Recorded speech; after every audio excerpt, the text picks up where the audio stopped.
Salut à tout le monde et bienvenue chez ma chaîne YouTube. Dans le cadre de préparation au concours de recrutement, alors on va corriger ensemble le concours d'État de 2019 pour la spécialité IP. La première question, la démarche de soins correspond à A. Un processus dynamique de résolution de problèmes centré sur la personne soignée. B. Instrument du travail qui se traduit par un plan de soins. C. Une suite ordonnée d'opérations finalisées, une prestation de soins individualisée. D. Un outil qui assure les transmissions infirmières. La bonne réponse de la question est A, B, C et D. Alors la démarche de soins, un processus dynamique de résolution des problèmes qui a pour faire un plan de soins, faire les soins individualisés aux malades et aussi qui détermine ou bien qui تعتبر un outil de transmission infirmière. La question 2. Dans la planification des soins, il faut tenir compte de A. Besoins fondamentaux insatisfaits. B. Les signes cliniques. D. Diagnostic infirmière. D. Diagnostic médical. Les bonnes réponses de la question sont A, B et C. La question 3. Les étapes de la démarche de soins infirmiers sont essentiellement A. Recueil et analyse de données. B. Formulation des objectifs de soins. C. Mise en œuvre des actions appropriées. D. Évaluation des actions en vue des réajustements nécessaires. Les bonnes réponses de la question sont A, B, C et D. Question 4. Le dossier infirmier permet de A. Diagnostiquer les problèmes du patient. Donc il s'agit d'un diagnostic infirmier. B. Identifier les besoins du patient. C. Planifier les soins. D. Contrôler la présence du personnel infirmier. Les bonnes réponses de la question sont A, B et C. Question 5.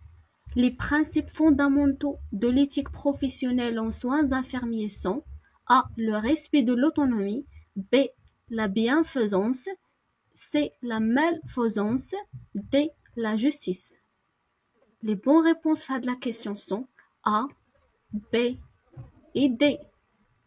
Alors pour la réponse C, alors la bonne réponse est la non-malfaisance. Question 6. Durant l'année 2009, pour une population de 50 000 habitants, il y a 70 nouveaux cas de méningite à pneumocoque. Parmi les victimes, 2 décès sont directement attribués à la maladie. A. La prévalence de la maladie est de 14 pour 10 000 habitants en 2009. B. L'incidence est de 14 pour 10 000 habitants en 2009. C. La mortalité par méningite à pneumocoque est de 2,8%. D. La létalité par méningite à méningocoque est de 2,8%. Alors, les bonnes réponses de la question sont A et D. Alors, باش تحصلوا على هذا الريزولتا اللي لقاو هنا في le QCM, يكفي انكم ديروا la règle de 3. Alors, la règle de 3 pour B et pour D غتعطيكم les mêmes valeurs.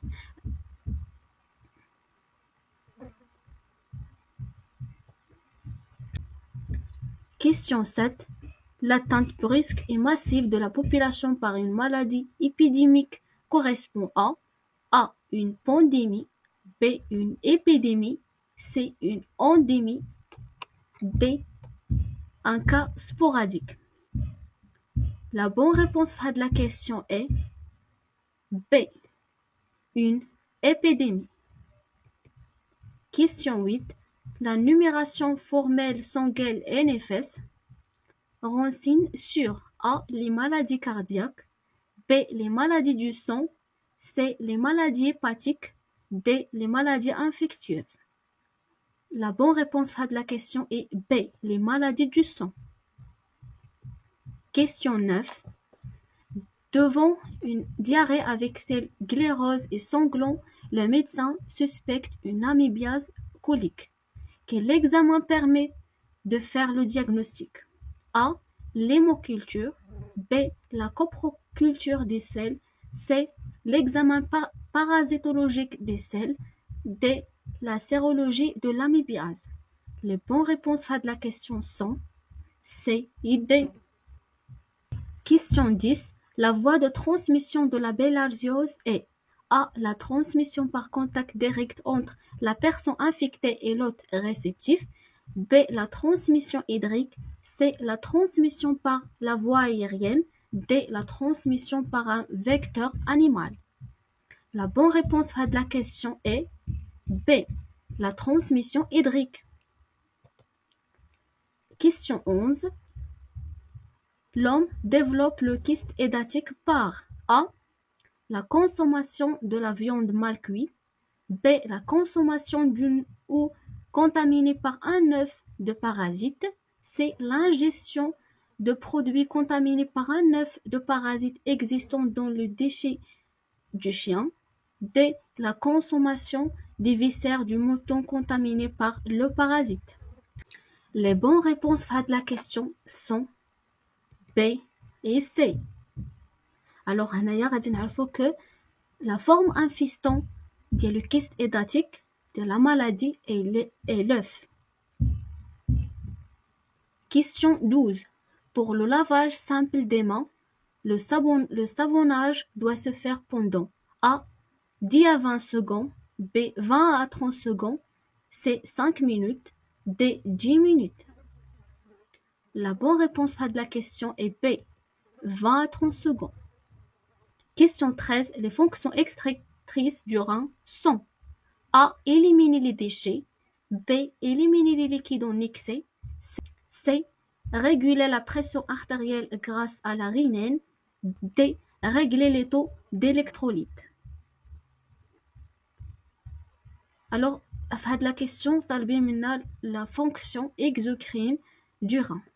Alors, la bonne réponse ou bien les bonnes réponses à la question est A, B et D. Question 14. La colonne vertébrale ou rachis est composée de A. 7 vertèbres cervicales, B. 11 vertèbres dorsales, C. 6 vertèbres lombaires, D. sacrum. Les bonnes réponses à la question sont A et D. غادي نخلي لكم la photo de colonne vertébrale. Question 15. Les éléments de surveillance chez un patient porteur d'une sonde vésicale sont A.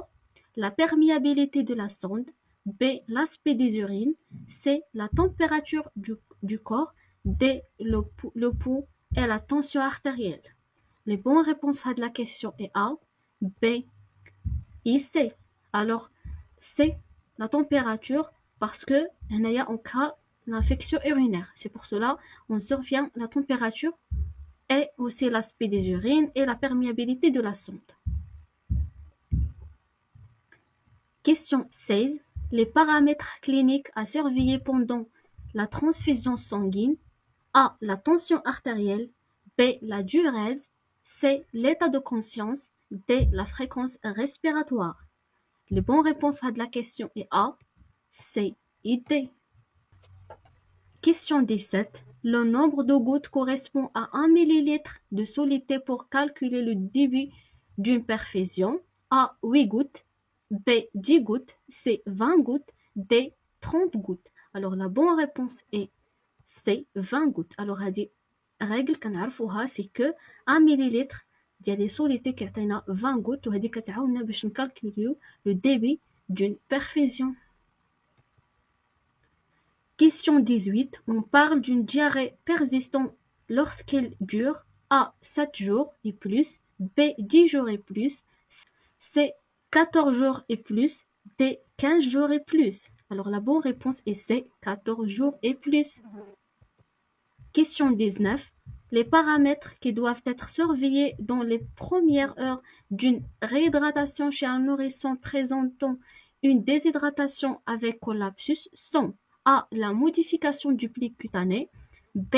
La fréquence des aisselles, C. La tension artérielle, D. La diurèse. Alors les bonnes réponses de la question sont A et C. La modification du pli cutané et la tension artérielle. Question 20. Quel vaccin donnez-vous à un enfant âgé de 10 mois qui a amené à la consultation pour une toux sans fièvre et qui n'est jamais été vacciné?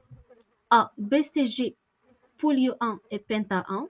B. Polio 0 et HB1. C. l'RR. D. Ne pas vacciner et attendre la guérison de l'enfant. Alors la bonne réponse de la question est A et C. Alors غادي نعطيوه البي سي جي, البوليو 1, البنتا et l'RR. Alors merci de votre attention, à la prochaine vidéo, Inch'Allah, à la partie 2.